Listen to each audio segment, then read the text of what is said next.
Asithathele ithuba sibingelele sibonge laphaya komakhanya. Hayi sibonile abantu abaningi impela bayasithega bayasikhombisa laphaya iy'ncomo ezinhle ezivela ku-Max Makhanya. Uthi umfundisi amzwayo usipha amandla hlatshwayo okuyi-ke lo ovela la.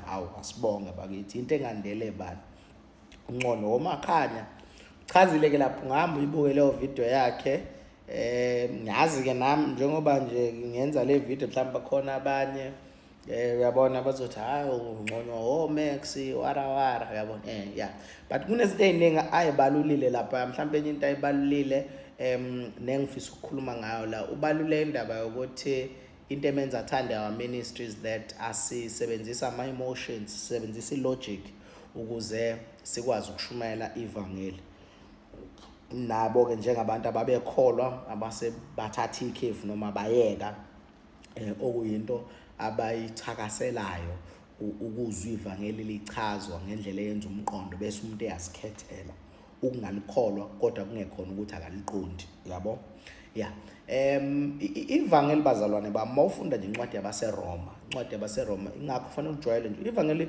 Yona mawufunda iBhayibheli akufanele ujwayele ukufunda ivesi elilodwa uthatha ivesi bese uyayeka noma uthatha ivesi ushumayele. Cha, funda nje ichapter yonke futhi uma unaso isikhathi futhi fanele ube naso isikhathi funda ichapter iphele leyo chapter uwelele kwena ufunda incwadi yonke. Uma ufunda incwadi nje mawufunda incwadi yabaseRoma uyifunde yonke from the first chapter to the last chapter ukuze uzoqonda ukuthi kukhulunywa ngani la. So incwadi yabaseRoma yenye yezincwadi equkethe umqondo wevangeli, amagama equkethe what you call the philosophical ideology of the gospel, ephethe umqondo ukuthi lento ikhuluma ngani yabo. So masichaza ivangeli sisuke silichaza ngokupheleleyo njengalokho iBhayibheli lilichaza. Now because abantu abaningi abazinikeza isikhathi sokuqonda ivangeli ukuthi liyini, abalazi noma bethi basindisiwe noma bethi bamukela ivangeli abalazi. And I always make this example which is very sad. iBhayibheli uma lisifundisa lithi kufanele sihleze silungele ukunika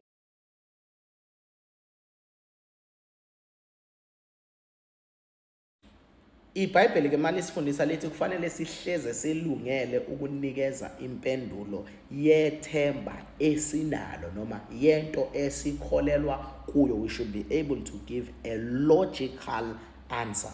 So I encourage bathandekayo ukuthi sikwazi ukufunda ukuze sikwazi ukuphendula nabantu abasibuza ngethemba esithi sinalo. Sikwazi ukuphendula abantu abasibuza ngento esithi sikholelwa kuyo.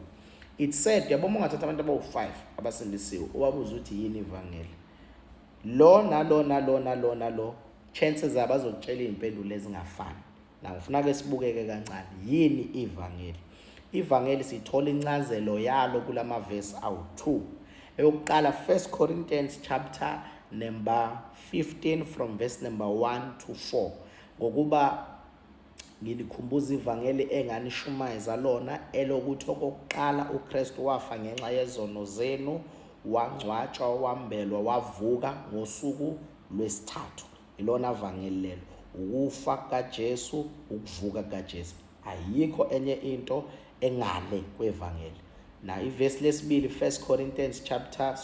Romans chapter number 1 verse number 16 anginamahloni ngevangeli ngokuba lingamandla kaNkulunkulu, right? So the gospel is the power of God. Now incazelo ke yokuthi yini ivangeli, what is the gospel, siyithola ku 1 Corinthians chapter number 15 verse number 1 to 4 okumyalezo wokufa nokuvuka kukaJesu and then namandla ke kaNkulunkulu. Futhi masikhuluma evangeli sikhuluma ngalawo mandla avusa uJesu kwabafileyo okuyilona vangeli lelo. Right, yonke ke into ofuna ukuyishumayela evangelini isuka kuleyo nto yokuthi uJesu wafa efela izono zomuntu, wangcwatshwa, wavuka.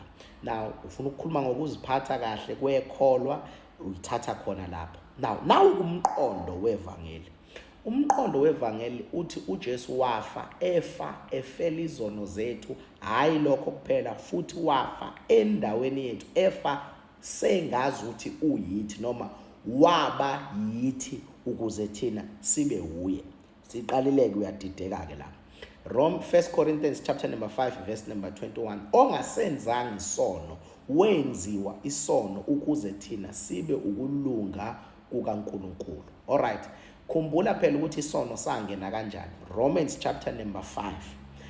Uzokucacisela. Romans chapter number 5 lapha ko verse number 18 ithi ke njengalokho isono sangena ngokungalaleli komuntu munye abaningi benziwa izoni, kanjalo ngokulunga komuntu oyedwa abaningi benziwa ukulunga. Uyalibona ke ivangeli ukuthi uJesu wafika reversa into eyenziwa uAdamu. uAdamu wona senziwa izoni, uJesu walunga senziwa abalungileyo. That is the gospel. Now yonke ke into ofuna ukuyishumayela ukuyiphatha kahle, uphila impilo ethokozisa uNkulunkulu iqhamuka lapho.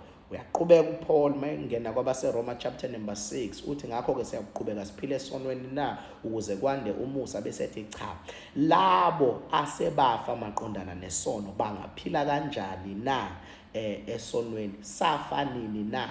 Safa ngokuhlanganyela kanye nokufa kukaJesu. Ngamagama ngesikhathi sikholwa ukuthi uJesu wafela izono zethu, wafa kanye nathi, kwafa nemvelo yesono ukuze sibe nomzimba omusha ongabuswa amandla esono. Akuyona imthumanthumane imfundiso yeBhayibheli nechaza ukuthi ivangeli liyini. So ufunda ke lapho uqonde, wehle, uqhubeke njalo.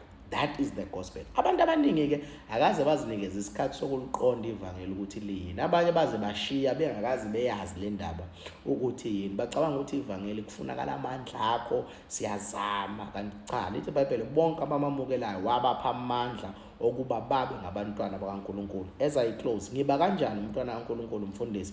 Ngokwamukela ivangeli okuwumyalezo wokufa nokuvuka kukaJesu Kristu. Lithi iBhayibheli umuntu uvuma ngomlomo akholwe ngenhliziyo ukuthi uNkulunkulu wamvusa uJesu kwabafileyo bese kuba ukusindiswa. Bonke ke abakholwe lokho nabamukele lokho babizwa ngabantwana bakaNkulunkulu, beze benziwa abalungileyo bengakakwenzi ukulunga, bese benza ukulunga ngenxa yokuthi sebenziwe abalungileyo. Bona abantu abaningi abakhole emasontweni bayi-understand ke leyo nto leyo. Bacabanga ukuthi ivangeli ukufaka amabhantshi uze umuntu ngilibambile. Ebona umuntu uma relaxile wena thina besikubona ngathi Nkosi yami sikhula ngathi mawubukeka nje umjida nje uenjoy kuba yi-out ngathi hayi ngathi ivangeli ulahleli because asilazi ivangeli. Sazi ukuthi ivangeli uba serious nje ukushisa ilanga uyitsinye ngothayi ubona ukuthi ulibambile ivangeli ngenxa yalabo ababe ngaphambi kwethu abasinikeza ngangokuqonda kwabo nabo singeke sibablame. But ivangeli bathandekayo lilokhu iBhayibheli elisifundisa khona. Incwadi yabaseRoma nje chazela kahle ivangeli. Thatha ke isikhathi ufunde ivangeli. As I close, akekho umuntu okufanele thina akakholwa ngoba akanazi impahla zokugqoka, akekho umuntu ofanele ethi akakholwa ngoba yena yini. Cha, siyamamukela uJesu, sinikezwe amandla okuba abantwana bakaNkulunkulu. Konke okunye kulandela umsebenzi uJesu awenze empilweni